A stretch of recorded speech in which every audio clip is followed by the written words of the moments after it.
본문 말씀은 에베소서 1장 13절로 14절 말씀입니다. 원래 이 제목이 성령님의 그 영원한 상속의 보증이라는 제목으로 이제 그 말씀을 준비했는데, 구원의 영원한 보증이나 마찬가지다라고 생각해서 구원의 영원한 보증으로 이제 제목을 바꿨습니다. 상속은 아들이 받는 것입니다. 종에게 상속해 주는 사람도 없거니와 종은 상속받을 권리가 없습니다. 예수 그리스도를 믿고 구원받은 사람들은 이제 하나님의 아들들이 되었다라고 요한복음 1장 12절에서 말씀하고 있습니다. 구약 이스라엘 백성들에게 어느 누구에게도 예수님 말고는 아무에게도 너는 내 아들이다 라고 말씀하신 적이 없습니다. 모세의 율법 아래 있었던 사람들은 하나님의 택하신 백성이라 할지라도 아들이 아니라 종이었습니다. 따라서 구약의 침례 요한 같은 위대한 하나님의 종이라 할지라도 하늘의 왕국에서는 신약의 예수 그리스도로 말미암아 입양된 하나님의 아들 중에서 가장 작은 자만 못하다라는 것이 성경의 증거의 말씀입니다. 마태복음 11장 11절, 누가복음 7장 28절에 전부 그렇게 말씀되어 있어요. 여자가 난 자 중에서 침례 요한보다 더 큰 자가 없다. 그러나 하늘의 왕국에서는 가장 작은 자라도 그보다 크다라고 말씀에 기록되어 있죠. 그러나 충만한 때가 되사 하나님께서 자신의 아들을 보내신 것은 율법 아래 있는 자들을 대속하사 아들로 입양되게 하시려는 것입니다. 그런데 유대인들은 예수님을 거부해서 아들이 되는 영광은 이방인들에게 돌아다 버리고 말았습니다. 우리가 요한복음에 보면요, 요한복음 19장 12절에 보면은 그렇게 외치는 장면이 나오죠. 이스라엘 백성 아주 국가적으로 전 민족적으로 예수님을 거부하고 배척하는 장면이 이제 나오는데, 뭐라고 나오느냐면은 요한복음 19장 12절에 본디오 빌라도가 예수님을 풀어주고자 마음을 먹었다. 그런데 유대인들이 뭐라고 소리 지르냐 하면, 만일 당신이 예수님을 풀어주면 당신은 가이사의 친구가 아닙니다. 그렇게 외치셨어요. 그랬더니 요한복음 19장 15절에 뭐라 그러냐? 없애버리소서. 십자가에 다소서. 그리고 자기를 왕이라고 하는데 우리에게는 가이사 외에는 왕이 없나이다. 그러니까 예수님이 유대인들의 왕으로 오셨는데 우리에게 왕이 없다는 거죠. 우리에겐 가이사르 이외에는 왕이 없나이다. 예수님이 돌아가신 그 십자가에 달리신 그 죄목이 이스라엘 백성에게는 신성모독이고 로마의 입장에서 볼 때는 반역죄예요. 자기가 왕이라고 그랬다. 그러니까 본디오 빌라도는 신성모독, 그건 니네들끼리 알아서 해라. 너희들 종교적 문제니까 난 관여하지 않겠다. 그런데 유대인들은 어느 쪽으로 몰고 왔느냐? 예수님은 반역자다. 자기가 왕이라고 그랬다. 종은 상속받지 못하지만 아들이면 아버지의 것을 상속받을 권리가 있으며 아들이신 주 예수 그리스도와 함께 공동 상속자라고 성경이 말씀합니다. 로마서 8장 14절에 보면 무릇 하나님의 영으로 인도하심을 받는 자들은 다 하나님의 아들들이다. 너희가 더 이상 두려움에 이르는 종의 영을 받지 아니하였고 양자 삼으시는 영을 받았다. 그래서 그래서 우리가 아버지라고 부르시지 않느냐. 그리고 뭐라고 말씀하시느냐 하면은 자녀이면 상속자요. 하나님의 상속자 예수 그리스도가 공동 상속자다. 그렇게 말씀하죠. 우리가 사람으로 태어나서 해야 할 가장 큰 일이 뭡니까? 그것은 구원받는 것입니다. 이보다 더 중요한 일은 단언하건대 없습니다. 사람으로 태어나서 구원받지 못하고 죽는 것은 정말 짐승으로 태어나기만 못하며 태어나지 않았으면 좋았을 그런 인생이다라는 걸 우리는 이제 알게 되었죠. 사람이 태어난 목적, 인생의 목적이 그리고 우리가 살아서 숨쉬고 있는 이유가 구원받기 위함이다라고 말해도 좋을 겁니다. 그러므로 구원받은 사람들은 그것으로 인하여 즐거워하고 마음의 평안과 기쁨이 넘쳐 흐르고 모든 것이 감사하기에 입을 열어 주님을 찬송하게 되는 것이죠. 우리 마음속에 이루 말할 수 없는 영광이 가득한 기쁨이 있지 않습니까? 베드로전서 1장 8절에 그렇게 말씀하고 있죠. 너희가 그분을 보지 못하였으나 그분을 믿는도다. 지금도 그분을 보지 못하나 그분을 믿고 영광이 가득한 이루 말할 수 없는 기쁨으로 즐거워하나니 이는 너희 믿음의 결말, 너희 혼의 구원을 받았기 때문이다. 이렇게 말씀하고 있죠. 우리가 구원을 받고도 마음에 기쁨과 평강이 없다면 왜 그럴까요? 구원에 대한 확신이 없기 때문입니다. 오늘 이 시간 하나님의 말씀을 통해서 구원에 대한 확신, 즉 성령님의 내주하심에 대해서 확실히 깨달아 아는 시간이 되시길 바라며 만일 구원받지 못한 사람이 있다면 하나님의 은혜로 온 마음을 다해 예수님을 주와 그리스도로 영접하여 구원받는 복된 시간이 되시길 바랍니다. 오늘 이 설교 제목이 구원의 영원한 보증이라고 이제 이렇게 말씀을 정했는데 사실 이게 있잖아요. 잘못하면 이단이라고 말을 들을 소지가 많아요. 아주 뜨거운 감정입니다. 대부분 한 반은 구원은 영원하다라고 목사님들이 얘기하고 반 정도는 구원을 잃어버릴 수 있다. 그렇게 말씀하고 있어요. 인터넷에 들어가 봐도 반 정도는 구원은 영원하다.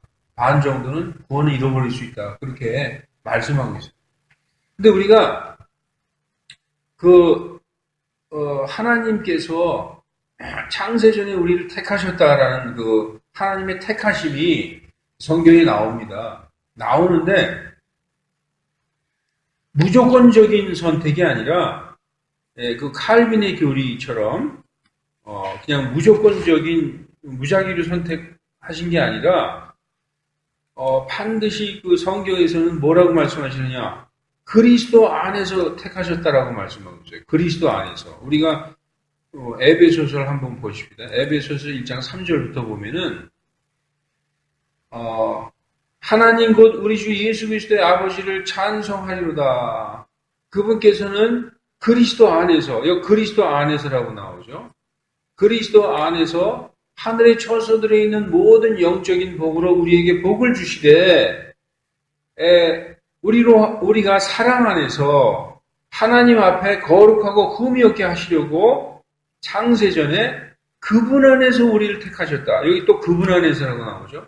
다 예수님 안에서. 1장 3절에서는 그리스도 안에서, 1장 4절에서 그분 안에서, 이제 예수 그리스도 안에서죠. 우리를 택하셨다. 그리고 자신의 크게 기뻐하시는 뜻에 따라 우리를 예정하사, 예정이 나오죠. 창세전에 우리를 택하셨다. 그리고 하나님의 우리를 예정하셨다.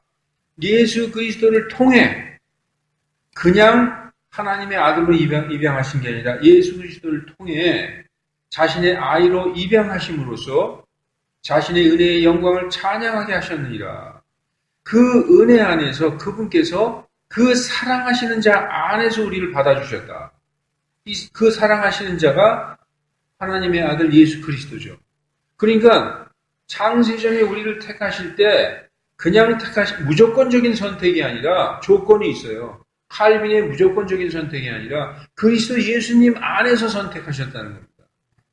그래서 예정하셔서 창세전에 그리스도 예수님 안에서 우리를 택하시고 예정하시고 또 그 사랑하시는 자 안에서 그리스도 예수님 안에서 받아주셨다. 이게 성경의 증거예요. 그냥 무작위로 하나님께서 무조건적인 선택에 의해서 우리를 택하신 것이 아니다라는 거죠. 따라서 우리가 구원받은 것은 우리가 뭘 잘해서 받은 게 아니라 하나님의 우리가 태어나기 전부터 창세전부터 하나님께서 우리가 예수 그리스도 안에 들어와 있는 걸 아시고 그 안에서 택하시고 그 안에서 예정하시고 예수 그리스도를 통해서 우리를 부르셨다는 것입니다. 그렇기 때문에 우리의 구원은 취소가 될 수가 없어요. 또 우리가 예수 그리스도를 믿으면은 믿는 순간에 우리의 양심에 예수 그리스도의 피가 뿌려져서 양심이 완전히 새롭게 된 새 사람으로 변하는 것입니다. 우리가 히브리서 9장 13절을 한번 보십시다. 히브리서 9장 13절에 보면 뭐라고 말씀하시고 있냐. 12절부터 한번 볼게요. 염소와 송아지의 피가 아니라 구약처럼 짐승의 피로 우리를 정결하게 하신 게 아니라 자기의 피를 힘입어 단 한 번 거룩한 곳에 들어가서 우리를 위하여 영원한 구속을 얻으셨느니라. 염소와 송아지의 피는 일회성으로 우리를 속죄하지만 자기의 피, 예수님의 피는 우리를 영원히 구속하셨다라고 말씀하고 있어요. 그리고 13절에 보니까 황소와 염소의 피, 그리고 암송아지의 죄를 뿌려 부정한 자에게 뿌려서 그 육체를 정결케 하여 거룩하게 하거든 하물며 영원하신 영을 통하여 자신을 점없이 하나님께서 들이신 그리스도의 피가 너희의 그 죽은 그 양심을 깨끗하게 하여 살아계신 하나님을 섬기게 하지 못하겠느냐. 그래서 우리가 예수 그리스도 믿을 때요, 예수 그리스도의 십자가의 보혈의 피가 우리의 양심에 뿌려져서 양심이 깨끗하게 새로운 사람으로 태어나게 된 것입니다. 이게 물를 수가 없어요. 그렇기 때문에 우리의 구원은, 한 번 구원은 무슨 죄를 진다고 해서 구원이 취소된다든지 그러한 일이 있을 수가 없는 것입니다. 구원에 대한 최종 판단은 하나님의 것이죠. 사실 구원에 대한 최종 판단은 하나님의 것입니다. 그러므로 남을 판단해서는 안 됩니다. 어떤 사람이 구원을 받았느니 못 받았느니 이렇게 얘기할 수는 없는 것이죠. 그러면 구원은 누가 알며 누가 판단할 수 있습니까? 최종 판단은 의로운 심판자이신 오직 하나님만 알 수 있다. 그런데 구원받은 사람은 자신의 구원에 대해서 확신이 있어요. 구원받은 사람은 자기의 구원에 대해서 알고 확신이 있다는 것이죠. 그리스도의 복음을 마음으로 받아들여 순종하고 온전히 믿은 사람은 구원받은 사람입니다. 이게 성경에서 우리에게 가르쳐 주셨어요. 다시 말씀드릴게요. 그리스도의 복음을 마음으로 받아들여 믿고 순종하고 온전히 믿은 사람은 구원받은 사람이다. 우리 로마서 한번 볼게요. 우리 로마서를 한번 보면 뭐라고 써 있느냐. 너희 자신을 누구에게 종으로 내주어 순종하든지 그 순종함을 받는 자들의 종이 되는 것을 너희가 알지 못하느냐. 혹은 그 죄의 종으로 사망에 이르고 혹은 순종의 종으로 의에 이르느니라. 그러나 하나님께 감사하리로다. 너희가 죄의 종이었더니, 전에는 죄의 종이었더니 너희에게 전해진 그 교리의 틀에 마음으로부터 순종하여 죄로부터 해방되어 의의 종이 되었느니라. 얼마나 이 말씀이 우리 자신의 그 진짜 마음에 정말 탁 들어와서 받아들일 수 있는 그런 말씀인지 몰라요. 전에는 우리가 죄의 종이었다는 거예요. 죄를 따라 걸었다는 거죠. 그러나 너희에게 전해진 그 교리의 틀 뭡니까? 예수 그리스도의 복음에 그 복음을 믿고 마음으로 받아들이고 그 복음에 순종하여 뭐라고 말씀해요? 죄로부터 해방되어 의의 종이 되었다. 라고 성경이 말씀하고 있습니다. 구원은 오직 믿음으로 말미암아 하나님의 은혜로 주시는 것입니다. 에베소서 2장 8절에 나와 있죠. 따라서 오늘 본문 말씀에서처럼 구원의 복음을 들은 후에 신뢰하고 믿은 후에 성령으로 인침을 받는다. 성령으로 봉인되었다라고 말씀하셨어요. 그러므로 오직 믿음으로 의롭게 되는 것입니다. 성경에서 뭐라고 말씀하시는가 한번 보십시다. 고린도전서 15장 2절에 너희가 만일 내가 너희에게 선포한 것을 기억하고 헛되이 믿지 아니하였으면 또한 그 복음으로 구원을 받았느니라. 이 사도 바울이 그러죠. 내가 너희에게 이 선포한 그리스도의 복음, 이것을 너희가 헛되이 믿지 아니하였으면 그 복음으로 구원받았다. 구원받은 자들은 우리의 목자이신 예수님의 음성을 들을 수 있는 사람들입니다. 예수님의 음성을 들을 수 있는 사람들. 요한복음 10장 27절 28절에 보면은 내 양들은 내 음성을 듣고 나는 그들을 알며 그들은 나를 따르느니라. 내가 그들에게 영원한 생명을 주노니 그들이 결코 멸망하지 아니할 것이요 또한 아무도 그들을 내 손에서 빼앗지 못하리라. 이렇게 말씀하고 있어요. 예수님이 직접 말씀했어요. 내 양들을 내 손에서 아무도 빼앗지 못한다. 우리가 하나님의 양, 예수님의 양이 되었잖아요. 그렇기 때문에 우리를 빼앗지 못한다는 거죠.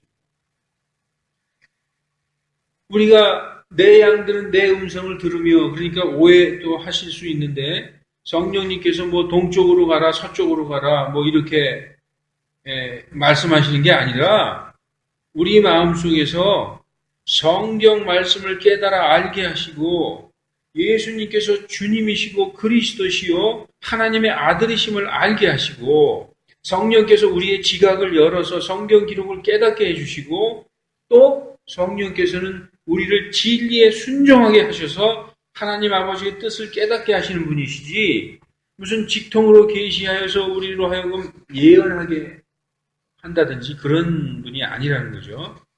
대언과 예언은 이미 성경이 완성됨으로 완전한 것이 옴으로써 모두 끝이 났다. 성경이 완전하게 그 하나님이 하실 말씀을 다 기록해 주셨다. 고린도전서 13장 10절에 완전한 것이 오면 부분적인 것들은 사라지리라 이렇게 말씀하고 있어요. 그래서 하나님께서 우리를 성령으로 인치시고 봉인하셨다는 말씀을 한번 찾아보십시다. 에베소서 4장 30절에 하나님의 거룩하신 영을 슬프게 하지 말라. 그분으로 말미암아 너희가 구속의 날까지 우리 몸의 구속의 날까지 다시 말해서 예수 그리스도께서 재림하시는 그날까지 봉인되었다는 거예요. 이 봉인은 뛸 자가 없어요. 하나님 이외에. 그래서 우리가 그 성령으로 인침을 받았다는 거죠.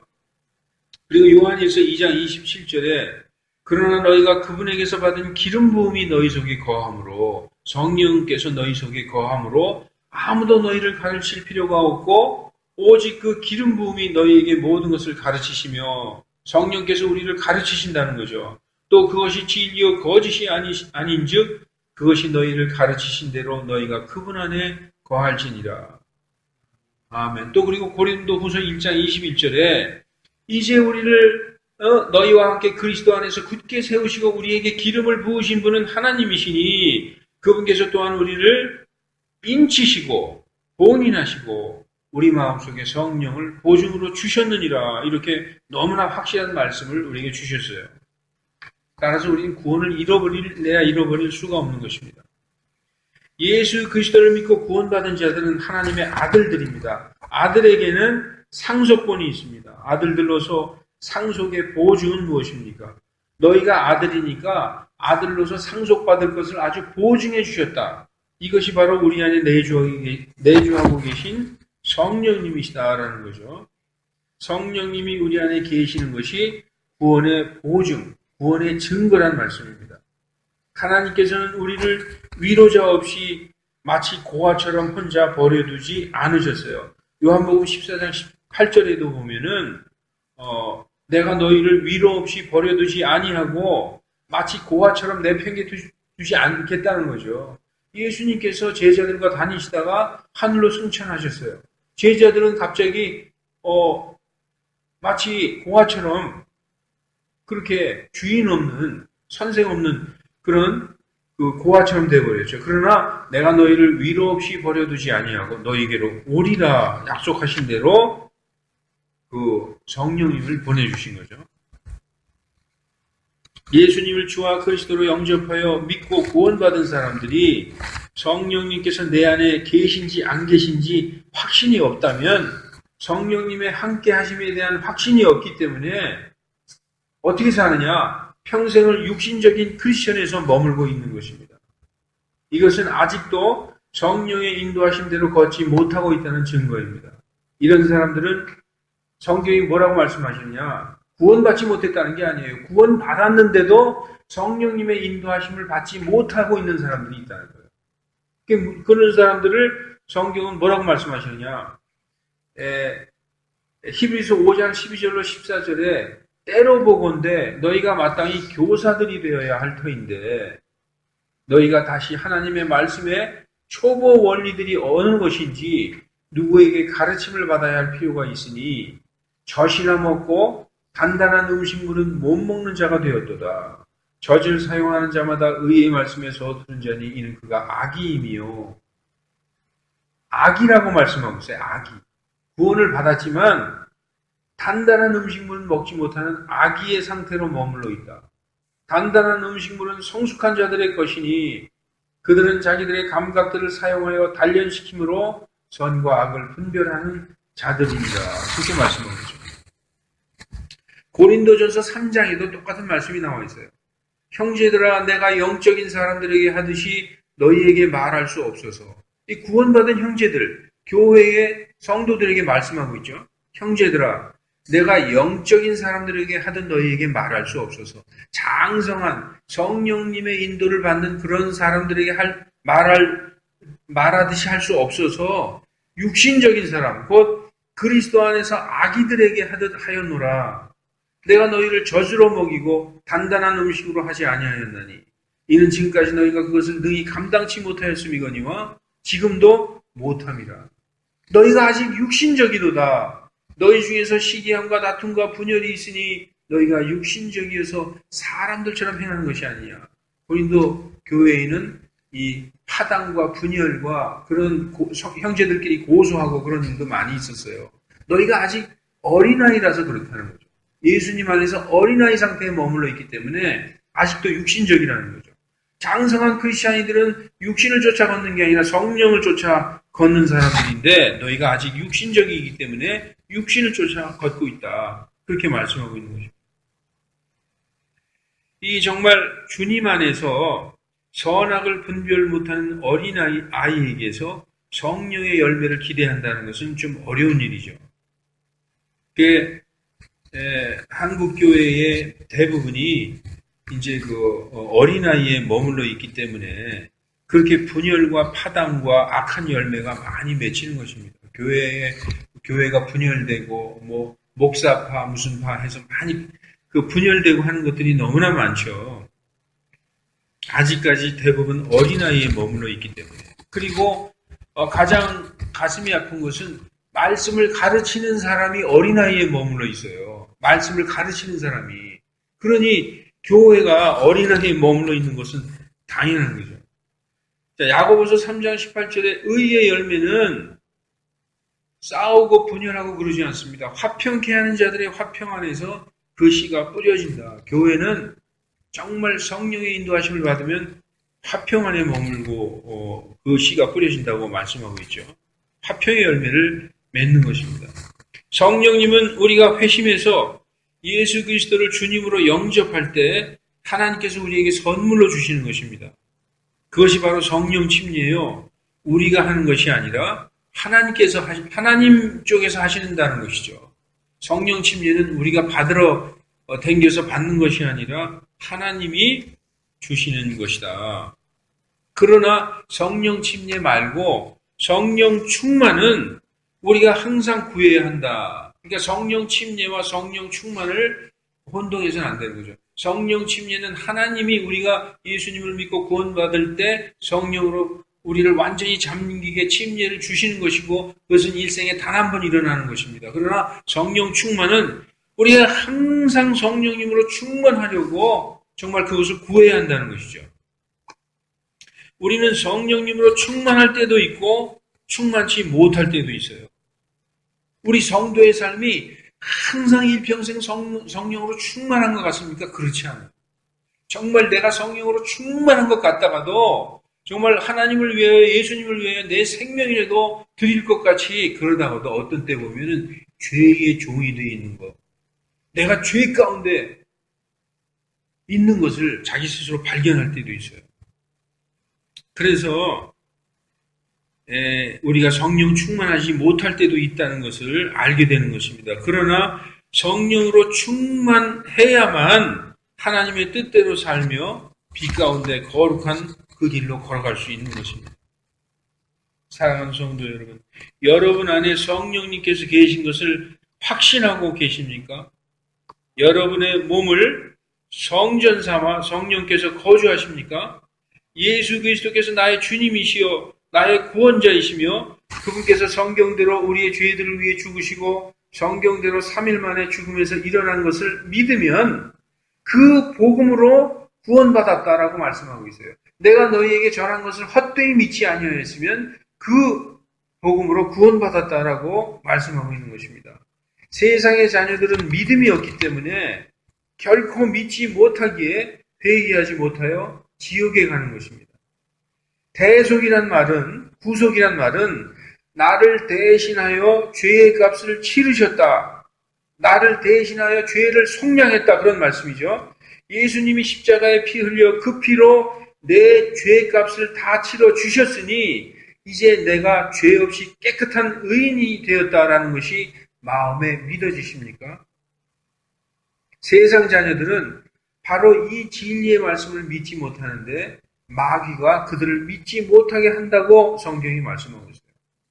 자, 고린도후서 4장 3절 만일 우리의 복음이 가려졌다면 그것은 잃어버린 자들에게 가려졌느니라. 그들 속에서 그 믿지 않는 자들의 속에서 마음 속에서 이 세상 신이 그들의 마음을 눈멀게 하여 그리스도의 영광스러운 복음의 빛이 비치지 못하게 하였나니 그리스도는 곧 하나님의 형상이시니라 라고 말씀하고 있는 것입니다. 이 세상 신 마귀가 믿지 않는 자들의 마음을 눈멀게 해가지고 그리스도의 영광스러운 복음의 빛이 비치지 못하게 했다는 것이죠. 그러나 믿는 자들에게는 진리의 빛이 들어와 있다는 거예요. 고린도후서 4장 6절에 빛에게 명하사 어둠 속에서 빛을 비치게 하신 바로 그 하나님께서 우리 마음속에 빛을 비추사 그리스도 예수 그리스도의 얼굴에 있는 하나님의 영광을 아는 빛을 주셨다라고 말씀하고 있는 것입니다. 이 말씀을 정리하겠습니다. 사랑하는 성도 여러분, 성령님에 의해 마음과 생각이 컨트롤 당하고 있습니까? 성령님에 의하여 내 마음과 생각이 컨트롤 당하고 있습니까? 다시 말해서 성령님께서 여러분의 생각을 지배하고 계십니까? 아멘. 믿는 많은 사람들이 부지 중에 죄를 짓는 경우보다 알고 죄 짓는 경우가 더 많습니다. 제 경우를 보니까 그래요. 제 경우를 보니까 부지불식간에 나도 모르게 죄를 지었다. 이거보다 죄인 줄 알면서 죄 짓는 경우가 더 많아요. 아마 다윗도 그랬을 것 같아요. 다윗의 고백이 이제 나옵니다. 성령님은 안 된다고 말씀하시는데 너 그렇게 하면 안 된다. 성령님께서 안타까워 하시는데 그것을 무시하고 육신의 생각대로 밀고 나가는 경우가 더 많습니다. 그리고서는 나중에 후회하고 회개하고 눈물 흘리는 경우가 많이 있지 않습니까? 죄인 줄 알면서 죄 짓고 후회하는 경우가 더 많다는 거예요. 다윗도 그랬어요. 시편 19편 12절에 누가 능히 자기 잘못들을 깨달으리요. 주께서는 은밀한 허물에서 나를 정결하게 하소서. 또 주의 종을 지키사 고의로 짓는 죄들에게서 떠나게 하시고, 다윗이 고의로 짓는 죄들이면서 죄를 지은 것을 자기가 깨달아 알았기 때문에 이 말씀을 하는 거죠. 그 죄들이, 고의로 짓는 죄들이 나를 지배하지 못하게 하소서. 그리하면 내가 곧바르게 되어 큰 범법에서 벗어나 무죄하리이다 라고 말씀하고 있는 것입니다. 우리는 하나님의 말씀을 가볍게 생각하는 즉시 죄를 범하게 됩니다. 죄를 범하는 자신을 보게 되는 것입니다. 죄를 이길 힘은 날마다 말씀을 읽고 기도와 찬송이 끊어지지 않을 때 가능한 것입니다. 다시 말해서 하나님의 은혜와 진리로 충만하게 내면을 채우지 않을 때 세상의 것들과 정욕들이 우리의 마음을 유혹하고 그것을 이길 힘을 잃게 되는 것입니다. 다시 말해서 우리가 성령 충만을 잃게 될 때 성령으로 충만함을 우리가 잃게 되는 그 순간에 우리는 죄를 이길 힘을 잃게 되는 것이죠. 형제자매 여러분, 말씀의 은혜는 그냥 읽는다고 오는 것이 아닙니다. 말씀을 온 마음으로 받아들이고 깨달을 때 많은 열매를 맺게 되는 것입니다. 기도하시겠습니다.